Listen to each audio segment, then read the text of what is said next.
Good evening and welcome to... oh, hang on, I'm having trouble reading that. Love, you get the car keys.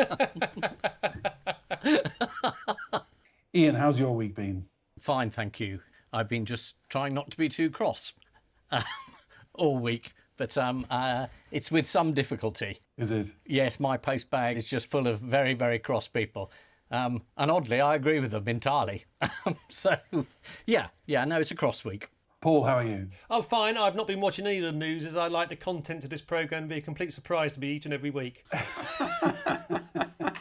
Well, with Ian tonight is a journalist and broadcaster, Janet Street Porter, who has homes in North Yorkshire, Kent, London and Norfolk. Which one are you in, Janet? Well, Martin, I hate to update you, but I do no longer have a house in North Yorkshire. Right. I have a house in Norfolk, and I am in Norfolk now, yes. Typical BBC misinformation. On Paul's team is comedian Finn Taylor, who in an interview last year described a typical Sunday as brunch, farmer's market, independent cinema. So what's that now, Finn? Toast, fridge, Netflix? Yep. Just slowly going insane, staring at a wall. Well, you're looking good. That's the main thing. In the news this week, even if we have to keep living with the virus, there are reasons to be cheerful. Scientists all around the world are working on solutions. Ya me llegaron las mascarillas N98.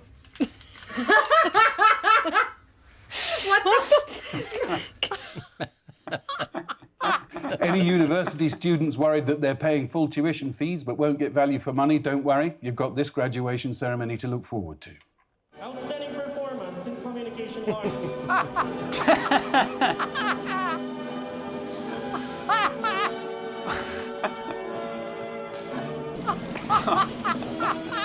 And during an online sermon recreating the feeding of the 5,000, there are clues as to where the Dean of Canterbury is hiding his fish. Finding the people around too many for them to get. Is that a curiously updated version of The Lion, the Witch and the Wardrobe? Right, let's get on with the show. We start with the biggest stories of the week. Ian and Janet, take a look at this. The start of the Great North Run, London to Durham, 260 miles. Oh, he's going to drive the whole way. Well, never mind, he never did like the rules much. There we go, there's the Prime Minister explaining that black is white, and the other Prime Minister explaining that white's black. White, obviously black. And there's the eye test. Mr. Cummings, can you see why everyone's so angry with you and think you should resign, you complete and utter fraud? And I think the answer is no. I think he failed the test. Is that what it says on the eye chart that he was looking at, that man? I am a complete and utter fraud. Yes, this is the news that Boris Johnson's senior advisor and the nation's sweetheart, Dominic Cummings, is going nowhere for a change. After a joint scoop by the Daily Mirror and The Guardian claiming that Dominic Cummings had broken the country's strict lockdown by driving 260 miles to Durham and embarking on a further jaunt to Barnard Castle, he held a press conference. Ian, I'm sure you were convinced by that. He gave an hour and a half of utter twaddle. It's absolutely clear he did break the regulations. He found one tiny clause, which he said made an exception, but that didn't cover the journey, for example, to Barnard Castle. It was nonsense. It was absolute nonsense. And I suppose people were cross because they think he's taking us for an idiot. I mean, the eye test thing is marvellous. The idea that you're not sure whether you can drive back to London. So in order to test your eyesight, you put your 4-year-old in the back of the car and drive around and see if you knock over any pedestrians or maybe smack into a bollard. And that way, you'll know your eyes aren't there. And I think his greatest irritation, he said at the beginning of it, all the press are doing is giving misinformation about my whereabouts. And that's his job. He gave the impression in pieces in The Spectator, and he got his wife to write pieces, suggesting he was in London, which he wasn't. So he's very, very cross. This man has become the centre of the story. And I cannot understand why he hasn't resigned. That's Boris. May I remind Mr. Hislop that he's appearing for the defence? That was the defence. I think the baying for blood over Dominic Cummings is getting us nowhere. Well, he hasn't resigned yet. Don't give up. The Cabinet Secretary. Mark Sedwell had coronavirus, Boris had it, Matt Hancock had it. In fact, the whole government had it at the same time, and we only found out about most of it afterwards. And you know why that is, Janet? Because the virus targets low-skill workers. That's a terrible argument that just because everyone else is a shower, that the head of the shower shouldn't resign. I mean, we are an international laughing stock. He's sort of hoisted by his own petard. I mean, he was spotted by a retired chemistry teacher in some woods who took down his licence plate. But the only reason he did that was because he's been told to stay alert. So he's been hoisted by his own policies, and people are walking around going, license plate, and writing everything down. The worst thing about it was Boris, his justification, saying he followed his instincts. So what are we supposed to do now? Just follow our instincts about everything? Like, I just thought that was absolutely shambolic. I heard from a friend of a friend of a friend who was a policeman who said that the day after this news broke, if he heard it once, he heard it 100 times. Well, if it's good enough for Dominic Cummings to be out and about, then it's good enough for us. So that's the terrible danger of it all, is that people think, well, if he can do it, and I've got no symptoms, so I can just go where I like. But everybody did go where they liked. If you see the pictures of everybody on the beach at Bournemouth, but not everybody was on the beach, were they? There was a percentage of people who went, but not everybody. On a sunny day, most people go to the beach and they disregard social distancing if they can get to a beach. Even when the story was first published, he seemed unwilling to answer questions, as this Channel 4 reporter found out. Have anything to add for people who have been self-isolating across this country, who have seen that you've travelled miles across it? I think that's a no. Or possibly a yes, who knows? So let's have a look at the setting for this extraordinary press conference, what's being called the Rose Garden of number 10 Downing Street. This looks like he's selling raffle tickets, doesn't he? Paul, Maverick Genius? Thank you very much, it's very kind of you. I didn't realise I'd be getting an award this evening, but I'd just like to say that this award isn't just for me. It's for everybody, for those people behind the scenes who we don't often recognise. The sound and the lights, which have always been absolutely... had you fooled then, didn't I? I'm fascinated by the white shirt that he wore in the Rose Garden. Call me trivial, but I've never seen him in a shirt before, and I've got a feeling that he turned up for the press conference in the same old orange T-shirt and sweatpants, and someone in one of the back offices produced that white shirt and put it on him at the last minute because it was pristine. Either they were changing his shirt or they were leaning on the police to change their statement. I don't know, could have been either. What do you think? Or both, or both. Does his wife not drive, I wanted to know? Was the car full of petrol when he left London so he could drive all the way to Durham without stopping off to refill it? And was it full, still full, when he drove all the way back? So, I mean, there are certain details that I'd like to know more about. Let alone petrol. How does a 4-year-old hold his urine in for 5 hours? Maybe there's a connection between the two. Maybe his car runs on child's piss. All you need, Martin, is a piece of rubber hose. That's all you need. It's ridiculous. Next you'll be suggesting it runs off the virus that they both had and filled the car with on the long journey up there. Honestly, Number 10 lied about this. There was a Number 10 statement said, at no stage was Mr Cumming or his family spoken to by the police, and they were. They said, Grant Shapps got up on the telly and said Mr Cummings stayed put. He obeyed the rules. No, he didn't. He went off to the castle. They just lied. And we have a source at Number 10. That's him. Why is everyone so surprised that he finds himself innocent? Let's have a look. As I understand it, the most important thing here is that Mr Cummings and his family remained locked down. Well, they didn't then, as I think some of these stories start to suggest, move around. We agreed that we should go for a short drive to see if I could drive safely. We drove for roughly half an hour and ended up on the outskirts of Barnard Castle town. Which was as much a surprise to me as it was to anybody else. So let's move on to the second part of our tour of Teesdale, Barnard Castle. Have you done any rambling around there, Janet? Is it a nice place? I certainly have. I'm not quite sure why they chose Barnard Castle. I mean, there are a lot of places nearer to Durham that you could have gone to test your eyesight. They could have gone to Leyburn, another very beautiful market town, but no, they drove quite a long way to Barnard Castle. Or, seeing as they were staying in a house separate to their parents, they could have just got their parents to hold something up in the window and seeing if they could read it across this vast distance on this organic farm that apparently produces weapons-grade bellends or whatever the...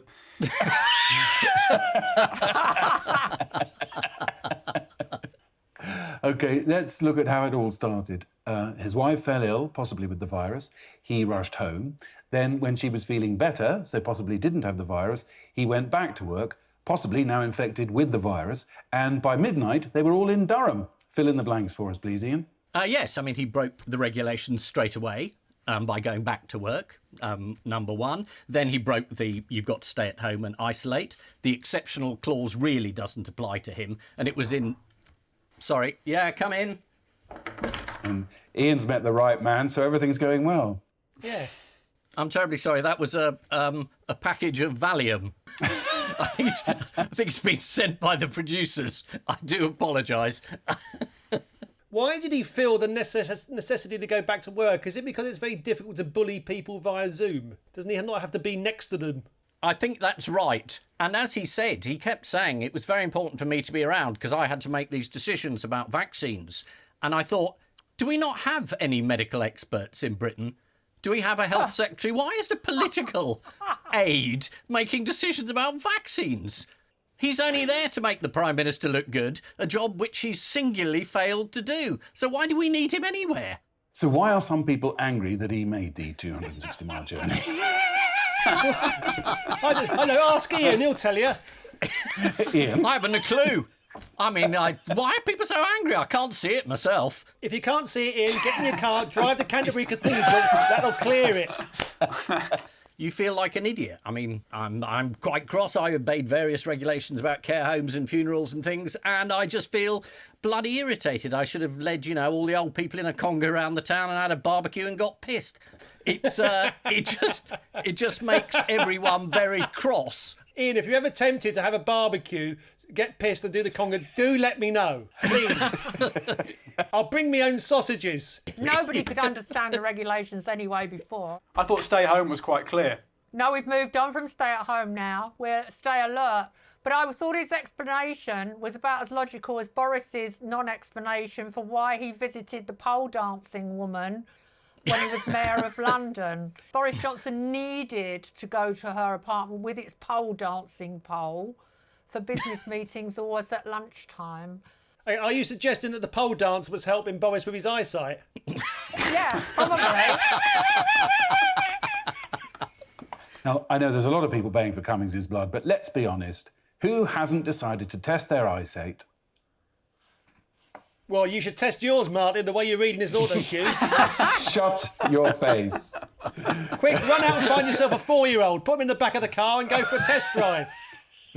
Before it's too late. Michael Gove was asked to defend this novel approach to optical healthcare by Nick Ferrari on LBC. Would you go on a 60-mile round trip to test your eyesight? I have, on occasions in the past, driven with my wife in order to make sure that... what's the right way of putting it? I'm staggered. I don't know how you're going to get out of this one, but it's going to be fun. No. I think people who know me would know that I'm not an authority on driving. Can I just ask a question here? What does LBC stand for? Is it, look, bullshit's coming? He said he's not an authority on driving, but he's been across all the media clearing Cummings completely, saying he didn't disobey any of the rules. It's absolutely clear. So he clearly is an authority on absolutely everything. He's one of those experts we used to hate. On Wednesday, the Daily Star front page offered some helpful advice to its readers. Cops, don't drive if you're blind. Ian, what exactly happened during this essential yet scenic excursion to Barnard Castle? They drove around, then he seemed to think that his eyes were OK. his son needed to go to the toilet. I know, it's just so ridiculous. They got out. The son went to the toilet. Oh, they played for a bit. So it wasn't quite a toilet stop. It was more of a play stop. Then they got in the car again and said, right, my eyes are fine. We'll go back to London tomorrow. Not now, obviously, because that would make sense, but it might not fit the narrative, which has been constructed backwards from the known facts to fit them. Well, what he didn't say was that the son had actually been peeing into the car tank to fill it up so that they could get back to London. Yeah, absolutely. Come on, son, drink up the Lucozade. We've got another 200 miles to go. Janet, if I was to say to you, that's Barney Castle, what would I be saying? That's Barney Castle. Got no idea. It's an old saying about how it's a load of old tosh, isn't it? It's an old English term for poor excuse. Yes, it is, yes. Oh, that's brilliant. It is, isn't it? I never heard that. It's from the Book of English Proverbs and Proverbial Phrases of 1929. Barnard Castle was used as a slang response to someone making a ridiculous excuse for their actions. I know you couldn't make it up, could you? Yeah. Dominic Cummings accused journalists of inaccurate reporting. Which article about Dominic Cummings has proved particularly confusing? What was it, the one that Ian was referring to that was in the Spectator? Is that the one? Yes, the one that Mary Wakefield wrote for The Spectator. Published on April the 24th, she wrote about her experiences of suffering from coronavirus. That evening, as I lay on the sofa, a happy thought occurred to me. If this is the virus, then my husband, who works 16-hour days as a rule, would have to come home. My husband did rush home to look after me, but 24 hours later he said, I feel weird, and collapsed. Well, yes, he just inexplicably found himself in Durham. After the uncertainty of the bug itself, we emerged from quarantine into the almost comical uncertainty of London lockdown. Drove 260 miles back. It's pretty much the same thing in the Cummings household.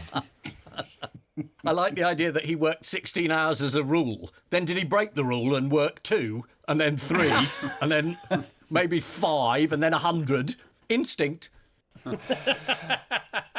And who isn't happy about all the flack that Mr. Cummings has been having? Well, Janet's not. Janet's livid. The leader of the House, Jacob Rees-Mogg, is disgusted that a special advisor is being persecuted. But then Jacob Rees-Mogg never seems to have very much time for people who obey instructions to stay at home.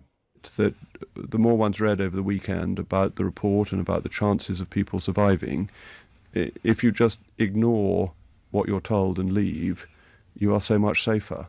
I've also just worked out what LBC stands for in that, but I can't give you the last word. But it says, look, be spectacled. Well, this is the story that Dominic Cummings broke lockdown to test his eyesight by driving a car. An excuse that even those 2 Russian spies in Salisbury thought was a bit implausible.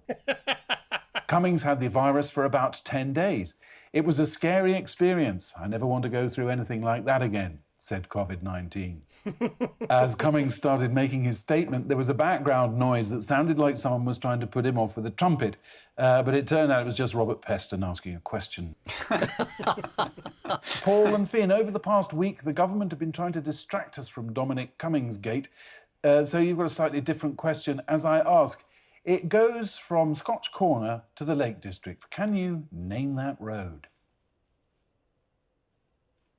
No. It's the A66. It is the A66. Is that where you get your kicks? While all the Dom's doings was at its height, Grant Shapps wanted everyone to get excited about the duelling on the A66. How much interest in the A66 did Grant Shapps manage to generate? Well, less than mine, I would imagine. Not much at all from Sky News' Sophie Ridge. Grant Shapps was facing a lot of questions from her about Cummings and moaned. I had hoped to talk about the A66 dual carriageway and things I'm expert in. To which Sophie Ridge replied, I'm sure it's very disappointing not to be able to talk about the A66 as much as you'd like. Here's another one for you. Involved in a recent hoo-ha, it goes from Ross-on-Wye in Herefordshire to Bamber Bridge in Lancashire. Name that road. A54. Is it the A9780? It goes to Priti Patel's house. No, it's not, but I'm sorry if you feel that's the road. Do you know, I didn't think that the morale of the country could sink much lower, but given them that this is going to be putting out on television, I think we're doing everybody a great disservice. Roads? The fact that people are seriously trying to answer the question as well is even more depressing. I think it's very refreshing for the public to see a couple of people honestly trying to answer a question. I think that's new. I'd put it out. No, it's the A49, and it was used by Communities Minister Robert Jenrick in April earlier this year to travel to his parents' home in Shropshire from his manor house in Herefordshire, which he technically shouldn't have done according to the lockdown travel rules, although he wasn't sacked. Finally, on Name That Road, this goes from Clapham in South London to a love nest in central London. Name that road. A3. Nice, Finn! Finn's on fire. It is the A3, of course. I would have accepted the 3036, which is another route that Professor Neil Ferguson's lover could have taken from her house in Clapham to tryst with him at his home in central London. You won't be surprised to learn that there's a website for fans of the A3 to chat shit to each other about. There's a list of 13 things you only know if you drive on the A3. Here's a question for you. What, according to 13 things, is the question on everyone's lips? Why are we being subjected to this on television? What have we done wrong? Why does it get narrower when you drive through Guildford? Mine doesn't. Time now for the odd one out round. Hey! This is a buzzer round, so do you all have your buzzers to hand, Paul? I've decided to go back to basics and have him. Finn, are you having a crisis there, or is that your buzzer? No, it's a nose flute. I'm trying to work out which way up it goes. Hang on. That way up. Whoa, that's nice. I've got Jeremy the coconut. And how does he buzz? Silently. That's fantastic. I've got a bell. Oh, yes, let's have a look at Ian's buzzer. Nice. Your four are Pierce Brosnan, the Queen, Theresa May and Dominic Cummings. Yes, Ian? Is no one else joining in? I'm banging my coconut. Well, you get lonely on your own, don't you? This is an ABBA question, obviously. The neighbour spotted Dominic Cummings dancing, or possibly just playing Dancing Queen. Theresa May did a conference dancing to Dancing Queen. Yeah, we used to think she wasn't very good as a Prime Minister. Ha! We knew nothing. Pierce Brosnan, he was in an ABBA film, wasn't he? Yes, he was, Mamma Mia. And the Queen, no, she was originally in ABBA. They all love dancing to ABBA's Dancing Queen, except Pierce Brosnan, who doesn't like singing or dancing to ABBA. He was in both Mamma Mia and Mamma Mia 2, and ahead of the second film, Brosnan said that he was relieved to have less musical numbers. What did reviewers compare Pierce's singing to in the first film? Was it a tortuous explanation of why you'd driven to Durham and back? One reviewer said his singing was like a wounded raccoon. Another described it as the sound of a buffalo being punched in the gonads. You know that sound. When you punch a buffalo in the gonads, it's very important that they were tuned beforehand. Let's have a look and a listen to Pierce giving it his all in this tuneful clip from the film. Whatever happened to our love? I wish I understood. It used to be so nice, it used to be so good. No wonder she ran away. Exactly. It's extraordinary to see somebody talking out of key. Someone's tuning his gonads just out of shot. Exactly. You don't hear much from Theresa May these days. Do you know what she's doing on lockdown to make ends meet? All the speeches that she'd signed contracts to do, she's still getting the money from, and it's like, I don't know, hundreds of thousands of quid. She's collected 160,000 in fees for cancelled speeches. That'll get me dancing. It was recently revealed that the Queen is a big fan of ABBA, as well as musicals, including Annie, Get Your Gun, which is actually what she said to her daughter last week when they thought they saw Prince Andrew coming up the drive. Where did Dominic Cummings dance to ABBA? In his garden. His parents' garden. His parents' outhouse that he wasn't connected to his parents' house's garden. In Durham, according to the Mirror. Durham, crucially. Cummings was spotted by neighbours in the garden as he danced to Dancing Queen by ABBA. Why has Dominic Cummings' boring old blog suddenly become newsworthy? Again, I haven't really been following this story very closely, but I gather that various people have looked into his blog and seen that he's back annotated it. According to The Guardian, Cummings' post from March 2019 was re-edited at 8:55 on the 14th of April 2020 to include a reference to coronavirus, which previously had gone unmentioned. So when he said in his speech to the journalists that he'd been warning about the coronavirus a year ago, it turns out that he hadn't really, which you can imagine after the rest of the speech came as a bit of a bolt from the blue. My goodness me. Why would someone like that behave like that? So I was particularly shocked at that point. And it did strike me that perhaps he should resign. So it's time now for the Missing Words round, which this week features as its guest publication Glass News, the newsletter of the Association for the History of Glass. You can get it online as long as you use Windows. And we start with man in Surrey who mutters to himself while what becomes big internet hit. Yes, man in Surrey who mutters to himself while blowing glass becomes big internet hit, and I should point out that's not Philip Glass, the American composer.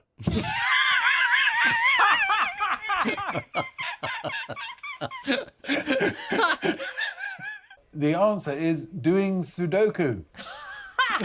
This is Simon Anthony from Surrey. He's Japanese chauffeur.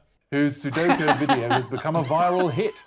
Next, what will screech like a bad violinist if threatened? Nigel Kennedy.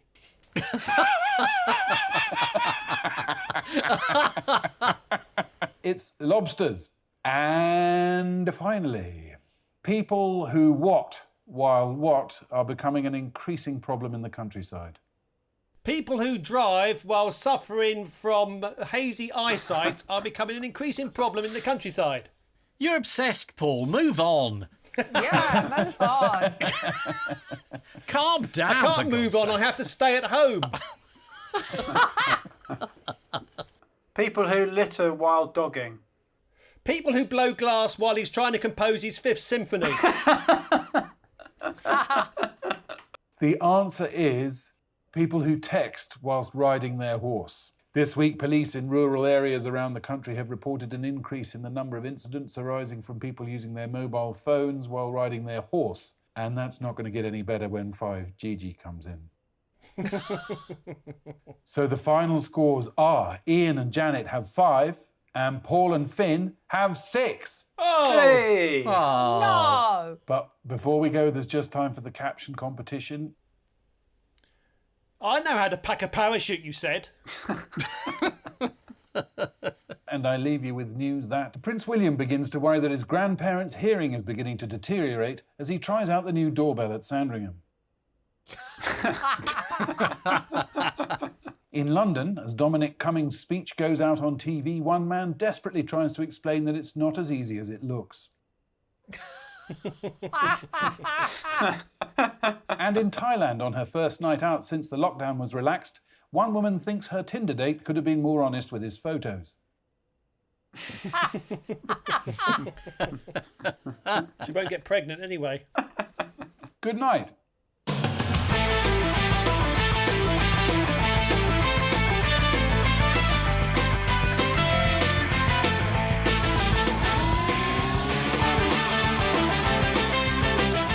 Romesh is taking a look at